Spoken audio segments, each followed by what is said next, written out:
नमस्कार, मैं मिन्नत। आप देख रहे हैं न्यूज टाइम दरभंगा। अनुसूचित जाति जनजाति अति पिछड़ा अक़लियत समाज के विद्वान एवं बुद्धिजीवी चिंतकों द्वारा जागृति वैदिक विचार मंच के तत्वाधान में बिहार में जाति गणना एवं आरक्षण की सीमा, समाज की और सरकार की भूमिका विषय पर दरभंगा मदारपुर अवस्थित प्रोफेसर डॉक्टर विनोद शाह जी के आवास पर एक दिवसीय बैठक की गई। इस बैठक की अध्यक्षता श्री विनोद शाह जी और संचालन डॉक्टर शशि भूषण यादव ने किया।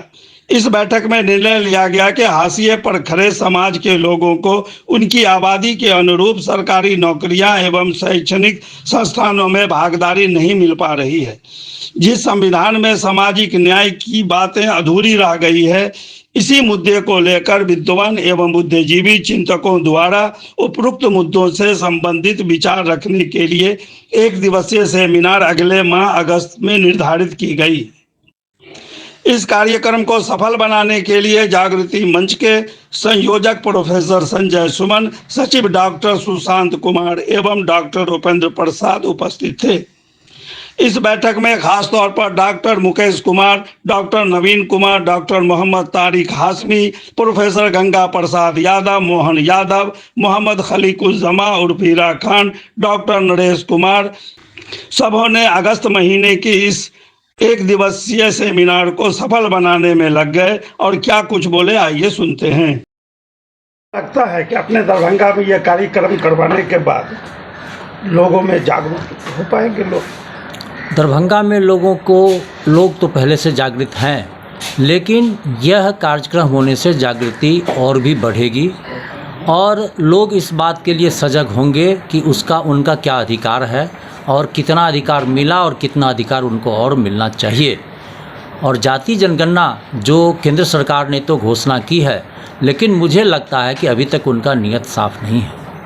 इससे भी पहले पिछले जनगणना में भी जाति का कॉलम था, लेकिन केंद्र सरकार ने अभी तक उस गणना को स्पष्ट नहीं किया। इसी से लगता है कि उसका नियत साफ नहीं है। अभी भी वो सही से कर पाएगा और करेगा कि नहीं, इसमें हम लोगों को शक है। इसके लिए हम लोग जागृत लोगों में बैठा रहे हैं, लोगों में, यह बुद्धिजीवियों में और बाद में आम जन में ये जागृति होनी चाहिए कि सरकार जनगणना को सही रूप में लोगों के सामने लाए। दरभंगा में आप जागृति मंच का एक सेमिनार का आयोजन करने जा रहे हैं, ये कब तक यह सेमिनार का आयोजन किया जाएगा और इसमें कैसे लोग सब आएंगे?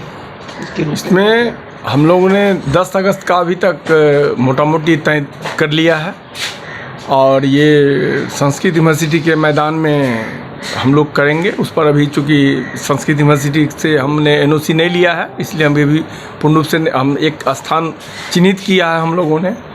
और ये कार्यक्रम पूर्ण रूप से बौद्धिक है। ये जागृति मंच के माध्यम से हम लोग करेंगे।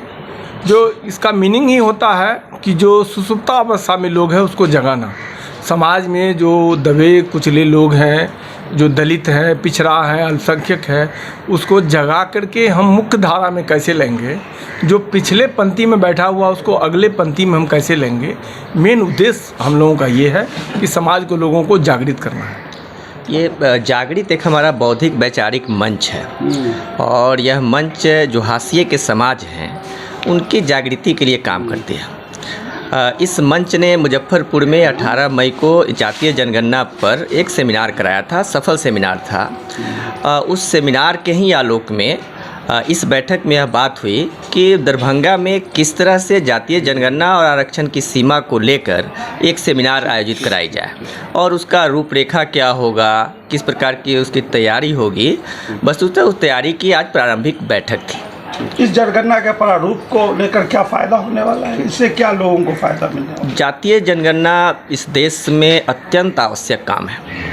जब तक भागीदारी पता नहीं चलेगी किसकी कितनी संख्या है, तब तक यह जानकारी करना बहुत मुश्किल है कि इस देश विकास के दायरे में 75 सालों में कहाँ तक पहुँची है। तो ये बहुत महत्वपूर्ण काम है, जनगणना होना चाहिए। उससे जानकारी यह मिलेगी कि कौन सा व्यक्ति कितना मैट्रिक पास है, किस जाति में कौन PG पास है, कौन कितने PhD हैं, कितने नौकरी होल्डर हैं, किसके पास कितनी ज़मीन है, जायदाद है, कौन सी गाड़ी है, घोड़ा है, कि उनके पूरे संसाधन में कितनी उनकी हिस्सेदारी है। यह जातीय जनगणना के माध्यम से बात पता चलेगी, इसलिए आवश्यक है।